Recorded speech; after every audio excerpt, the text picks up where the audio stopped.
Good is good. It's your boy Ty back here with another video. And in this video today, guys, we're going to be going over talking about the new Showtime cards that did get added into NBA 2K24 MyTEAM today. We're also going to be talking about the Diamond RJ Barrett, a little bit just talking about his stats, badges, and what he is. Now, he's the New Year's event. I don't know. I'm guessing he's just like a Patrick Ewing type card and in a similar type of grind. But again, we will have to see for RJ Barrett. It might be a little bit different. Now, let's start with RJ Barrett before diving into the Showtime cards, which the Showtime cards, I'm going to be honest with you guys, are going to be overpriced in my opinion. RJ Barrett does have a duo with Patrick Ewing, so that's the first thing I noticed that I'm actually kind of a fan of. Look, I've got Patrick Ewing, and I don't run Patrick Ewing currently because the card's not, he's good, not great, but the fact of the matter is he just needed something a little bit more. So let's first look at what Patrick Ewing gets better at with the duo. Goes from 8 Hall of Famers to 10 Hall of Famers, 3 ball goes to an 88, acceleration up 5, perimeter up 2, lateral up 2, gets off ball pest and pick dodger, as well as catch and shoot, posterizer, and a drop stepper in Hall of Fame. I actually like that duo for Patrick Ewing. Not that the duo makes him a ton better, but it is a useful duo, and I think that's all we can ask for, right, is a useful duo. Now for RJ Barrett, by himself, 6'6", 6'10" wingspan. Badge-wise, I'm pretty impressed. If you go to next gen, obviously you are going to look at more total badges. You're looking at 55 base badges, 87 3-ball, 89 speed. Defensively, though, isn't great, okay? You're looking at 82 interior, 87 perimeter, which isn't horrible, 87 lateral quickness. I just think it's overall mid. Good driving dunk, ball handle is okay, Hall of Fame physical handles, challenger, off-ball pest, as well as pogo stick. The best part about RJ Barrett is his badges. Now, again, when you give him the duo with Patrick Ewing, actually makes him quite a bit better. Gets Hall of Fame posterizer, blinders goes to gold, claymore goes to gold, deadeye goes to gold. Also does get gold interceptor as well as glove, and ankle braces does go to Hall of Fame. So here's what I would say: if you're balling on a budget this holiday season and you have the time to, if the RJ Barrett is as as simple of a grind as a guy like Patrick Ewing, if you could somehow, some way start your team with RJ Barrett as well as Patrick Ewing, your squad is going places. And I'm not saying the duo is like game-breaking good, because I don't think it is, but it is a nice duo because both these cards by themselves are really solid. Now, when we look at RJ Barrett, obviously, stat-wise, badge-wise, he's fine. RJ Barrett, based on normal timing, I just think it's fine. Pro leaner, I'm not a big fan of. I personally like the Dame dribble style. A lot of people don't.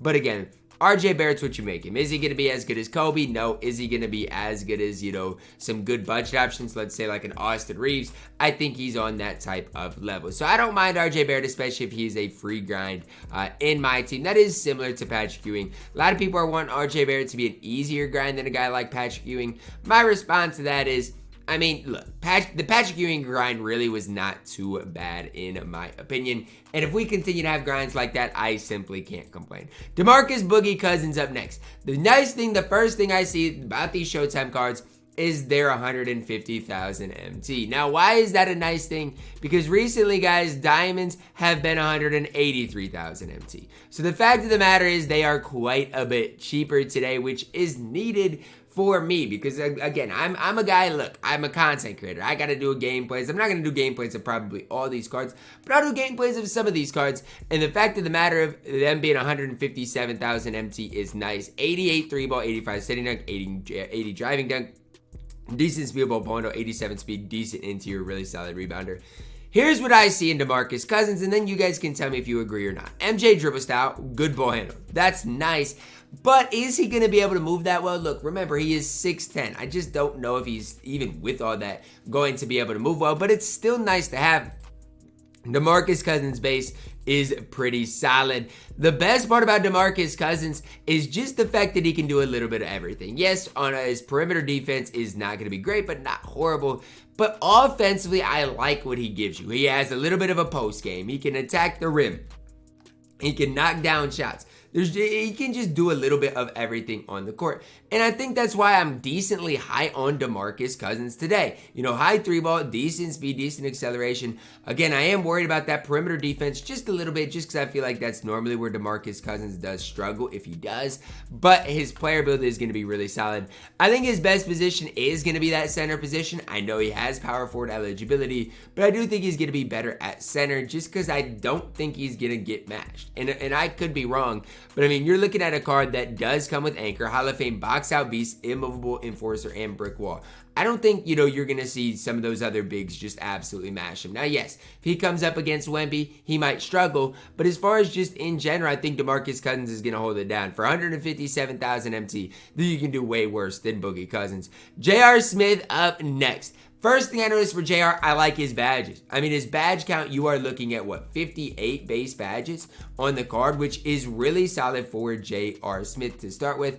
Now, yes, J.R. Smith needs his release on quick, and it's still on normal timing. So, first thing I would say with J.R. Smith, be very hesitant before you buy him. Very, very hesitant. Know what you're getting yourself into.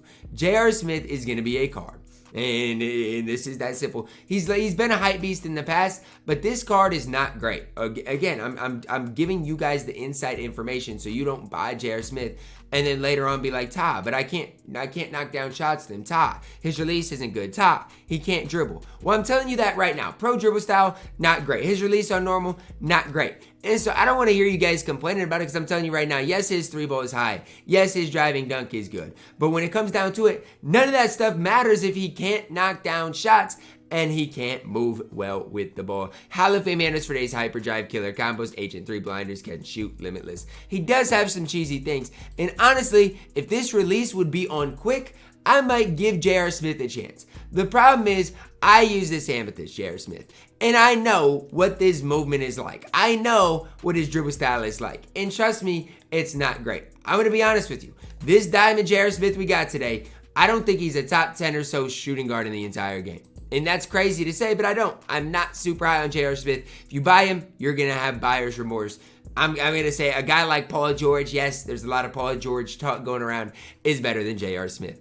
Last but certainly not least, when we look at these updates today, we get Zion Williamson. Now with Zion, you got to know his release is not going to be great. It never has been in my team, and it's definitely not going to be with this card. You look at his Zion Williamson based on normal time and pro dribble style, normal leader. Does have an 86 3 ball, 95 speed, 93 lateral quickness. Going further than that, rebounding wise, really solid. Going further than that, guys, he can play the small forward position. The last Zion, you had to play him at power forward. It basically made it impossible even to make the case that the card is much even usable. This Zion, I think you can make the case is usable. Finishing badge is elite. Defensively, actually really solid because he's got a wide player model and he's 6'6". So if you want to talk about one of the better on-ball defenders in the entire game, it's crazy to say it, but Zion Williamson is going to be up there. Sure, badge-wise, he's not going to be as good as some of those locks. But again, how many people have a wider player build than Zion? Not many. Going to be able to rebound the ball, play really solid defense. I just wish his release was a little bit better. That's the only problem with Zion. I don't hate Zion in my team. But just know, if he's out there on the court, his release is going to be super slow. And people are going to be able to bait it, right? Bait off of that, help in with the other guys off of Zion, and it will just be really tough to run him. I think if Zion's like your primary ball handler and that's what you want to do, like 5 out with Zion, I think he could probably do that. But in any other situation, take a guy like Luol Deng over Zion. I mean, it's crazy to compare him to that, but I honestly, that's where I'm at. So as far as these Showtime cards, guys, how I'd rank them from top to bottom, I would go DeMarcus Cousins number 1, Zion number 2, and J.R. Smith number 3. Now, if I was to rank all the cards we got today, including J.R. Smith, it would be like this. I would rank DeMarcus Cousins number 1 still. I would go RJ Barrett number 2. It's crazy to say, but I would. Zion number 3 and J.R. Smith number 4. Yes, I think RJ Barrett is going to be better than J.R. Smith. And again, I know a lot of you guys aren't going to agree with me on that, but I just think as far as a complete card and my free card bias, because he's going to be free and I'd rather, grind something out than spend MT on him, I'm going to give RJ the benefit of the doubt. Let me know your thoughts on these 4 new cards coming to my team today. Who is I too high on? Who is I too low on? And ultimately, who are you guys most excited to add to your specific squad? Drop a like on the video, guys. Subscribe if you're new. And as always, man, I love you guys. Have a blessed day.